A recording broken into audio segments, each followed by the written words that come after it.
Check 1 2 1 2. Check 1 2 1 2.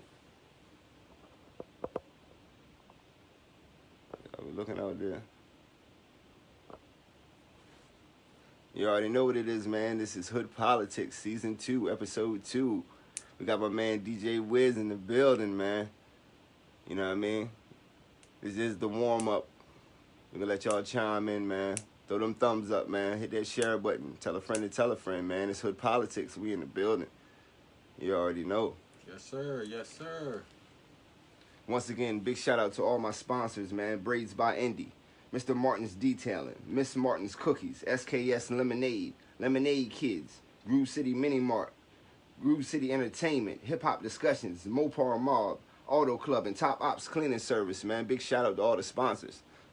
Once again, this is Hood Politics, Season 2, Episode 2, with the one and only DJ.WIZ, man. One of my OGs. We in the building, man. This is the warm-up. Hit that share button, man. Hit that like button. Let's go. Yes, indeed, man. You got a good storyline, man. A lot of the people don't know that I think that, you know, they should get to know about you, man. You know, it's been a long road travel for you, man. Yeah. So, you know, you deserve to have your story told, man. You've been a monumental part of the Eastern Shore movement, man, and we salute you for that. I appreciate it. I really You know appreciate it. You know, I got started DJing 1978 is when I started DJing. I got inspired from music through my mother. She used to play James Brown and all her albums and 12-inch 45s and stuff. And I was a little kid, and I used to hear that music as a child. And, you know, I got kind of inspired by listening to all those old artists back then. And, you know, I asked my mom for Christmas, could you buy me a record player? You know, get me a record player and maybe a couple albums, you know, just to listen to. But the DJing didn't start right then. The DJing didn't start until I started collecting albums and 45s and playing the music and making cassettes. Well, let's wind it back. First of all, tell the people who you are, where you come from. You know what I mean? Okay. My name is Steve Gustis, and I go by the name of DJ.WIZ. I'm originally born and raised from Snow Hill, Maryland. Is where I got my start of DJing. And like I said, I started DJing 1978. I actually was DJing 16 years old. I wasn't old enough to be in the bar, but they let me DJ anyway. They just said stay away from the bar. You know, I was like, oh, I'm good. You know, you just don't know. My people bringing me drinks anyway. You know, but you know, that's, you know, why I got started. But before I actually got into the bar scene at a young age, my neighborhood was hiring me to do barbecues. So that's where it really popped off, doing those backyard barbecues. That's where it really popped off. Everybody was like in the neighborhood, like, oh, let's go get such and so-and-so's son. He'll do a barbecue throwing like $50, $60. You know, he'll do I heard his cassette tapes. You know, let's go get him and do a barbecue. So that's where it popped off. Yes. And then that's where I actually got the love for it, because I'll never forget the first barbecue I DJ'd for. I'm seeing all these people, you know, 80 to 100 people out there in the backyard. I mean, they getting down. I mean, to me, I'm controlling them. Yes. You know, I'm getting on the mic and they're following my lead, you know. I'm saying stuff to them and they responded. So I'm like, you know, the crowd control. That crowd control, yes. So, you know, I was like, it's something I might want to do. You know, I might want to do this, you know. So I said, you know, I want some turntables now. During that time, the Technique 1200s, of course, it was expensive, you know. But I said, you know, I'm going to get me a job down in Ocean City, and I'm going to save up, and I'm going to get me some turntables. And that's what I did. Save up and got me some turntables and just kept on buying record music, staying up with music, you know what I mean? During my time, when I first started DJing, was no hip-hop. I was DJing disco in Motown, you know, and all of that was live musicians. Yes. So if you could mix live musician music, you on point. Because the beats per minute is off. The beats per minute is off. The tempo changes up and down. You got to ride the pitch. I'm like, well, I get the hang of it.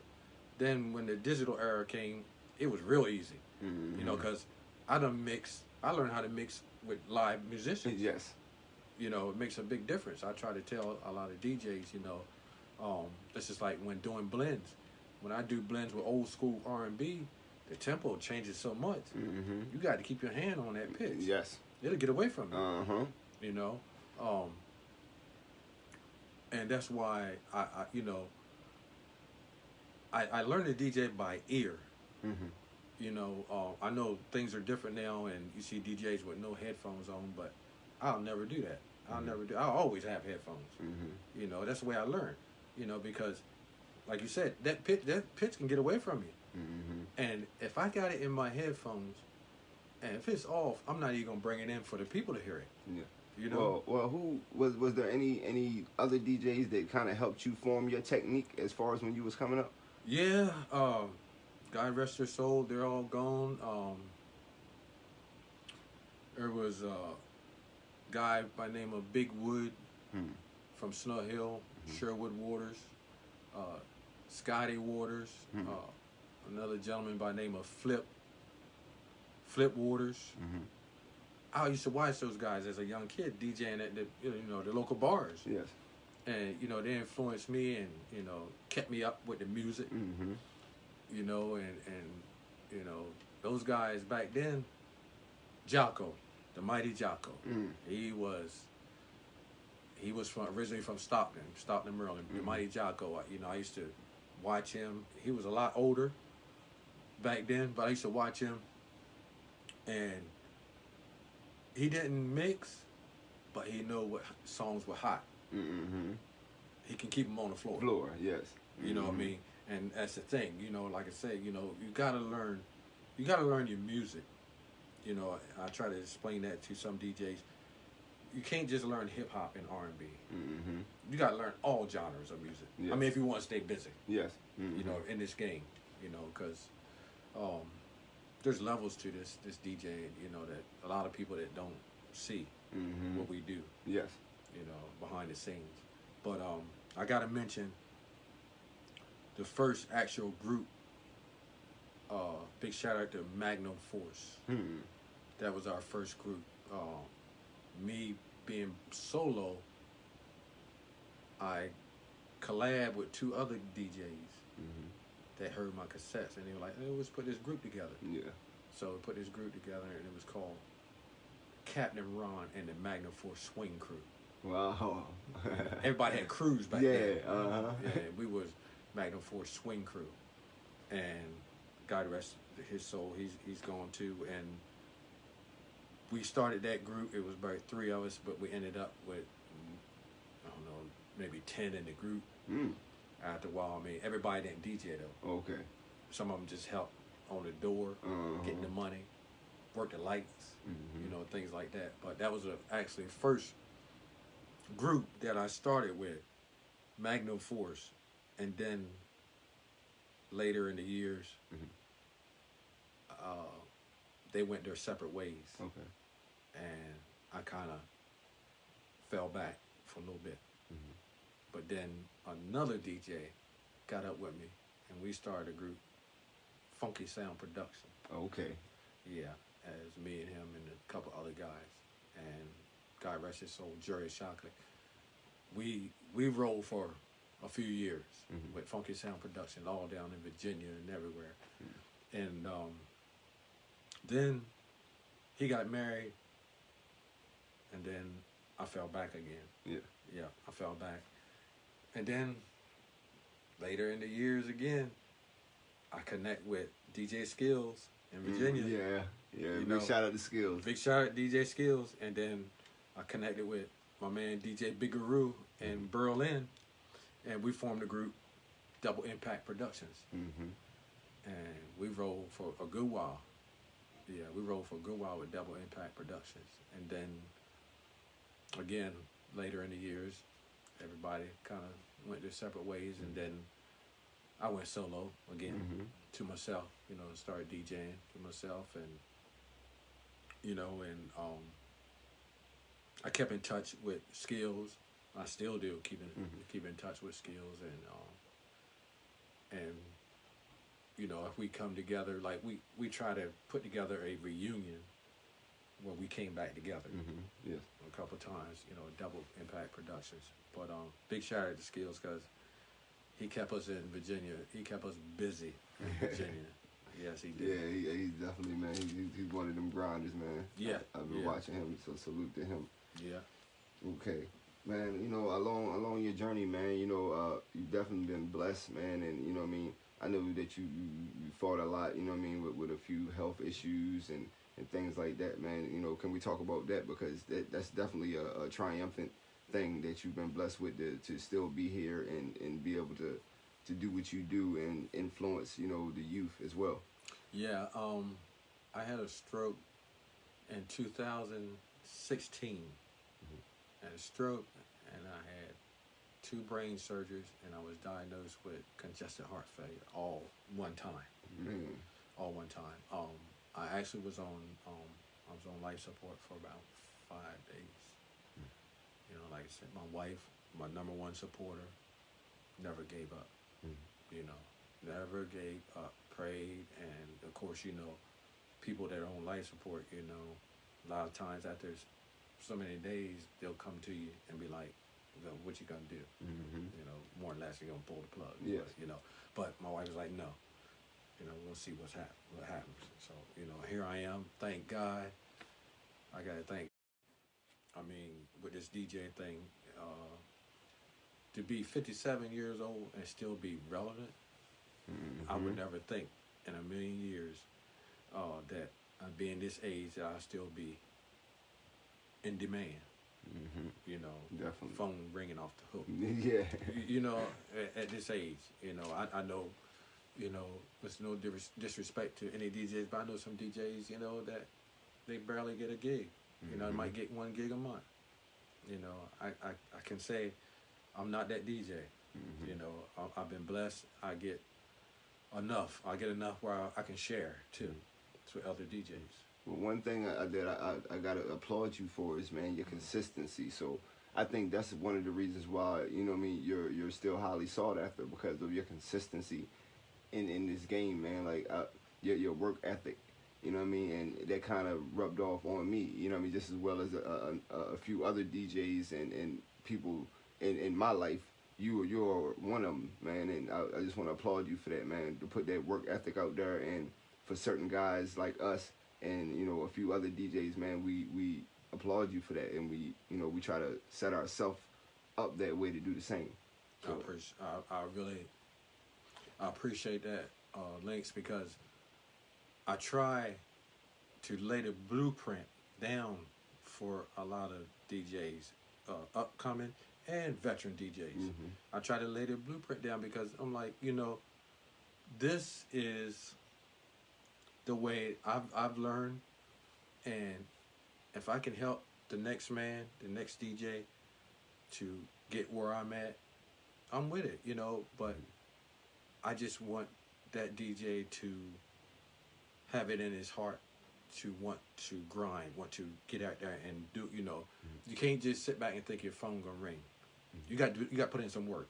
I can lay the blueprint down for you, but you got to do some work. You got to do some groundwork, you know. And that's my thing, like promoting. You know, I've had some DJs, not local, but some DJs in other states ask me, did I go to school for marketing and promo? I'm like, no, I ain't never been to school for it. I just watch businesses, corporate businesses, how they promote. And I just take something from them. I might not do it exactly like them, but I take a little bit from each person I see or company. And I said, okay, I can promote myself that way. I'm going to do it a little different than them. I'm going to do it different than other DJs. I take from other DJs too that I see that promote, you know, themselves. And promoting yourself, marketing yourself, and presentation. I can't say that enough. presentation is like the biggest thing in this game. You know, dress the part if you have to. You know, some of us don't want to dress up or dress the part, but hey, you want to make them big bucks, you might have to put on a suit, a vest or something. I mean, button up, dress some dress shoes. You know, I mean, it's not gonna hurt you. It's only for a few hours. Like one thing that I noticed that I think you kind of started the wave. I'm not gonna really say you, but I just say on the shore, you were one of the people that I seen do it first. The zip drive, the flash drives, man. Like you started a whole wave with that right there, man. And I want to salute you for that. Thank you. That was a great idea. Like I said, I don't, you know what I mean. I'm not gonna trademark that you did it first, but on the shore, you're the person that I seen break it open. Thank you, thank you. I tell you what, LYNX, what started that was the pandemic. And, you know, being with the pandemic, of course, not just me, but all DJs, we had a bunch of cancellations.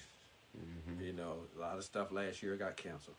So I'm doing my radio shows too, but I'm doing them here, and I'm like, I need to reinvent myself. I need to do something else. So I was like, man, somebody brought it to my attention. They said, you know, these new vehicles now, you can't play CDs. It's only flash drive. I said, okay, all right, then put some music on a flash drive and see how this go. But not just music. I'm not just dragging, I'm putting mixes on there, especially from my radio station. I put mixes on there, and it took off. I had one guy come, he was a bike club. He got it, he went back, told the other members. A couple of days later, I had all these bikes out here, everybody wanted some drive, some old school. You know, and I'm like, hey, I got the mixes already. Because I save all my mixes from the radio. Yes. From the radio station. And that's another thing that I was blessed too with the radio station. You know, just recently I was on a total of 5 stations.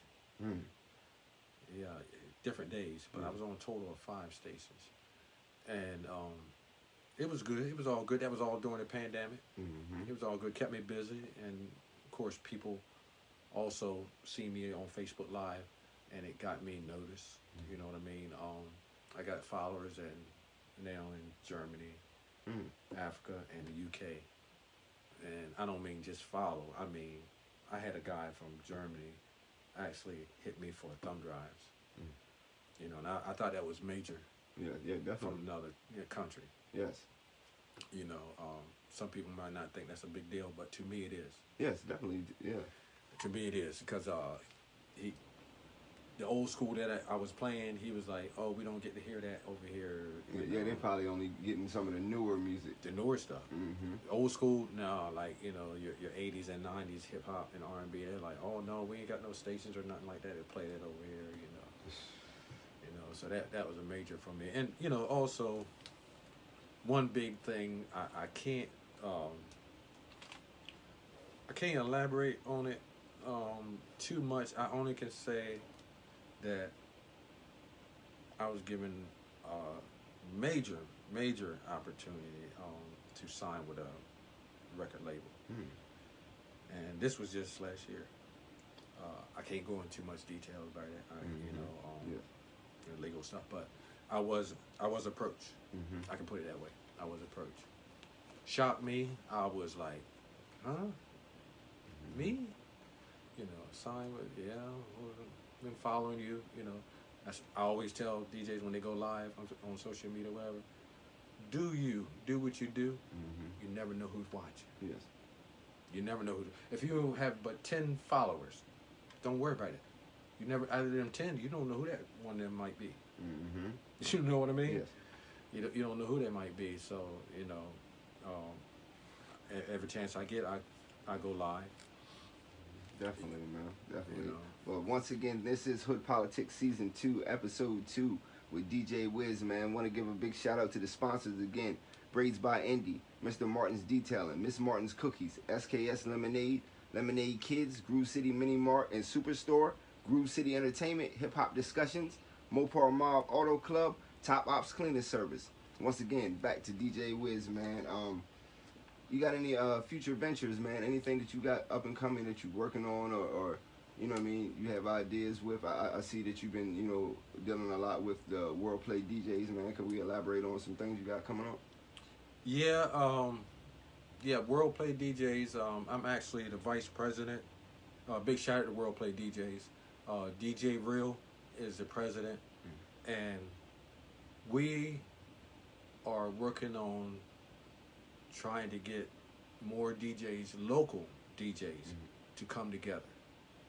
That's what we want. You know, I know it's a hard task. Some people just don't want to collab with others. You know, some just they have a negative attitude towards everything, and you can't be that way. You know, we want to try to pull. That's why we have our monthly DJ meetups at Club DJ. Big shout out to Chef. Yeah, big shout out to Chef Club du Jour, man. Home team, squad. Yes, big shout out to Chef for letting us do what we do one Sunday out of a month with World Play DJs. And local DJs that are on here, if you're listening, we welcome every DJ to come out. Beginner, bedroom, seasoned DJ, we don't care. Come out and just network with other DJs. You'll be surprised how far you can get in this game by networking. Because trust me, I've been doing some serious networking, and it's paid off. It's really paid off. You know, DJs, you come out and you do a set. Everybody gets to do a 15-minute set. You know, bring your stuff, you know, and do a 15-minute set. You don't know who might be in the building. That might be hard, might want to hire you. You know, that's my thing. You know, you when you DJ, I always say, if I'm DJing at a party and it's only 20, 25 people there, I DJ like it's 100. Yes, definitely. I DJ like 100, and you know, I have people come up to me like, "Man, you going in?" I'm like, you know, that's what I do, man. You know, I got potential customers probably out here somewhere. You know, one thing I try to tell DJs is, when you do a gig, a wedding, birthday party, you want to try to get a gig out of a gig. You know what I mean? I'm guaranteed every gig, birthday party, wedding I do, I'm going to get one or two out of that. Yep. You know, down the road. You got to think of that bigger picture. You know, and of course, as DJs, as LYNX, you could vouch for this. We're not going to please everybody.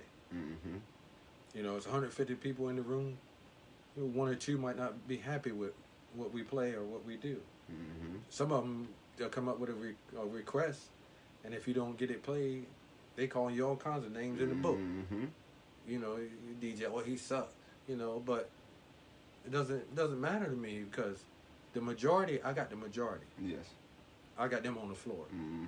You come up and you want to hear this off the wall song, I'm sorry.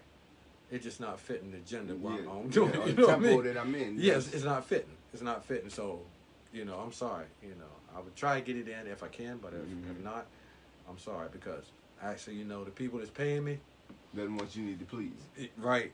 Exactly. Yes, definitely. Exactly. Well, man, let's, you know, you have any shout outs, man, or influences or people that you want to, you know, acknowledge, you know, that might have helped you out during this course of this road, or, you know, that you might be dealing with in the future, man? You want to give any shout outs out? Well, I actually, number one, I want to give a shout out to Guy. Yes. Because I'm blessed to be here. And next, I got to give a shout out to my wife, my number one supporter. Yes. You know, she supports me in this DJ game, everything that I do. I mean, I don't mean just support, but she even buys me equipment. You know, and for some of the spouses and girlfriends out there, hey, you better take notes. I'm telling you right now, to keep that man happy. You know, because like myself, this is a passion. It's something I love to do. And my wife seen that from day one, that when I stopped DJing, I was miserable. Yes, definitely. She was like, you need to go back and start DJing, you know, because it's not you.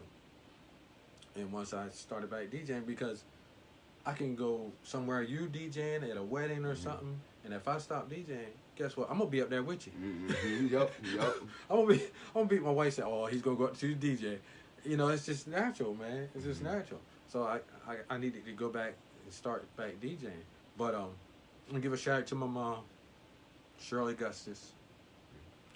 I'm gonna give a shout out to my kids, my girls, Starmaine, Alexis, and Tynese. And you know, I want to give a big shout out to all the DJs, all DJs worldwide. You know, that's doing their thing. You know, I take my hat off to you. You know, you out here grinding, doing your thing. Big shout out to my World Play DJs. Big shout out to Bounce 99, the station that I'm on. Big shout out to DJ.WIZ Love. Shout out. Big shout out to DJ.WIZ Love, starting a new radio station. Y'all be sure to tune in. We Easy Radio. We Easy Radio, June the 7th. Yes. June the 7th. New radio station coming. Y'all be sure to tune in. And my man LYNX, DJ LYNX will definitely be on there also. Yes. Yes. Yes. Once again, man, you know, this has been Hood Politics Season 2, Episode 2 with DJ.WIZ, man. It was a blessing, man, to have you. You know what I mean? We definitely want to let you know, man, continue to do what you're doing for the culture. And once again, everybody, don't forget, June 5th is going down. Season 1 reunion show and party at Club du Jour starting at 6 p.m. to 2 a.m. Man, don't forget to come out and check that out. And you will be seeing Steve Gustis, a.k.a. DJ.WIZ, on the Season 2 reunion. And that will be going down later on this summer, man. Once again, this is Hood Politics. Want to thank you, man. God bless you. Thank you. Later.